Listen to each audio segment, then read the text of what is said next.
to the House. The question is that the motion be agreed to. Carol Beaumont. Thank you very much, Mr Speaker. So I rise to speak in support, as we have done throughout, of the consumer law reform process, which now the bill is being split into its 6 separate bills. But I ask the question, why are consumers not a priority for this government? Why are consumer rights not a priority? Why is protecting consumers not a priority? The time taken to update our consumer legislation is an absolute outrage. But it is absolutely consistent with other government behaviour which shows how out of touch they are with the life and the reality of the majority of New Zealanders who are doing it tough. It is hard out there, and in tough economic times, making sure that we have sound consumer legislation that protects consumers, that makes sure that they are not being ripped off by unscrupulous traders is more important than ever. And what has the government done? Sat on their hands with this legislation. It has just been unbelievable. It has actually taken a campaign to get this legislation through the House, and we have supported throughout, and in fact I think every party in this House has supported this legislation. It should have been dealt with sooner. So at a time when we know now that 265,000 children are living in poverty, that's 25% of our children, and 10% of them living in extreme poverty, and 40% of those children are living in households with at least one working adult. Times are tough. Consumer legislation is important to make sure that people do not waste their money, that they're not ripped off, and yet this government has taken so long to get this legislation through. And in fact, I could even talk about the consumer credit legislation in a very similar manner, because also that has taken a completely unreasonable amount of time to get through this House. Abject failure by the Minister and abject failure by this government. And I just thought it would be good to get into the record what Consumer New Zealand said. This was a letter to the Honourable Craig Foss, Minister of Consumer Affairs. What has happened to promised new consumer protections? New Zealand consumers deserve better. Once we had some of the best consumer laws in the world, but they are now outdated and there are significant gaps in consumer protection. Consumers are being disadvantaged every day the Consumer Law Reform Bill is not passed. Traders can avoid the Consumer Guarantees Act by auctioning goods online or pretending to sell by competitive tender. Crucially, the bill will increase protections for people buying online and regulate extended warranties. It will also ban unfair contract terms, outlaw unsubstantiated product claims, and deliver much-needed protections for door-to-door sales where unscrupulous businesses take advantage of consumers. Consumers have waited years for reform. The bill is supported by all parties in Parliament. Australia passed legislation to improve its consumer laws more than 2 years ago. Why is it taking so long here?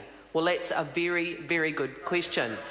And the Consumer New Zealand even went as far as saying, were there vested interests that were delaying the passing of this legislation?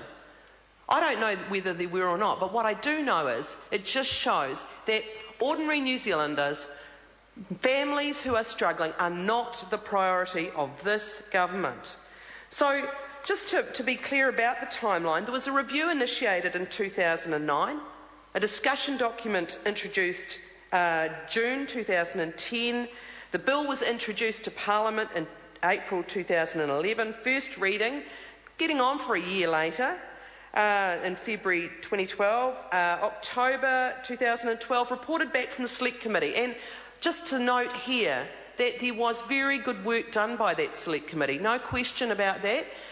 They worked hard, they made changes, they were getting good advice from officials, so that process went quite well. And then it languished for some time. So we had report back from Select Committee, second reading, sorry, that was quite prompt, but then it languished for almost a year until we had the committee stages last week. Now, we cooperated with that. We said, yes, we would cooperate with that as long as this legislation got through Parliament this year. And hence, here we are for the third reading in the second to last sitting day of this year. But that is a disgrace. Honestly, with a piece of legislation that is really important because our consumer law is out of date, doesn't reflect the reality of so many trading situations that consumers are now in, particularly online trading. When you have support of everybody in the House and you cannot get the legislation through. I have no words really to describe how appalled I am by that. So it does provide protections, and a number of them have been mentioned, but just a bit of detail. So this legislation amends a number of acts. The oldest of those is actually the Sale of Goods Act 1908, but also the Fair Trading Act 1986, the Consumer Guarantees Act 1993, Weights and Measures Act 1987, the Carriage of Goods Act 1979, and the Second-Hand Dealers and Pawnbrokers Act of 2004.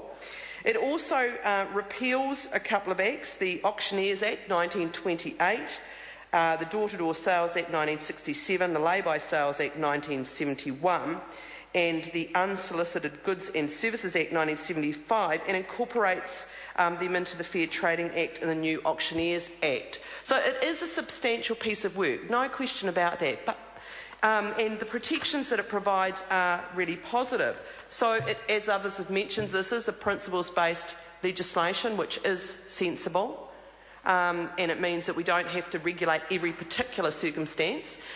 Some of the new rules that I do want to particularly mention, auction protection, goods sold by auction by traders will now be covered by the Consumer Guarantees Act. So that's the act that says that goods have to be of acceptable quality and fit for purpose.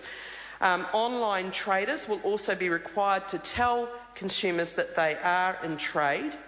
There'll be clarity around extended warranties. Now that's particularly important. So many people end up unnecessarily getting and paying for extended warranties that merely repeat the protections that they have in the Consumer Guarantees Act.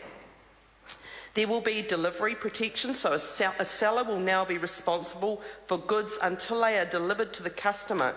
So would have to replace a product damaged en route, for example. Proof of claims, the company will have to demonstrate they have proof before making and advertising claims about their products.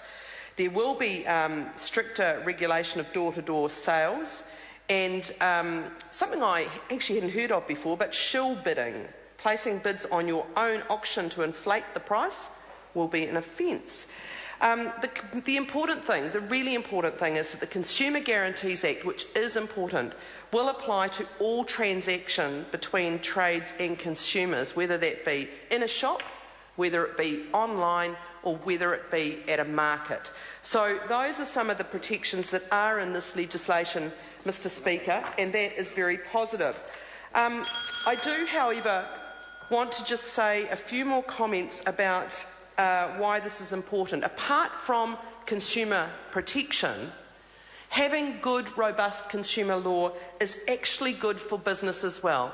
It is good because ethical traders, people who follow the rules, will not be disadvantaged by those online Sorry to interrupt traders. the honourable member. The time has come for me to leave the chair for the dinner break. This debate is interrupted. I shall resume the chair at 7:30.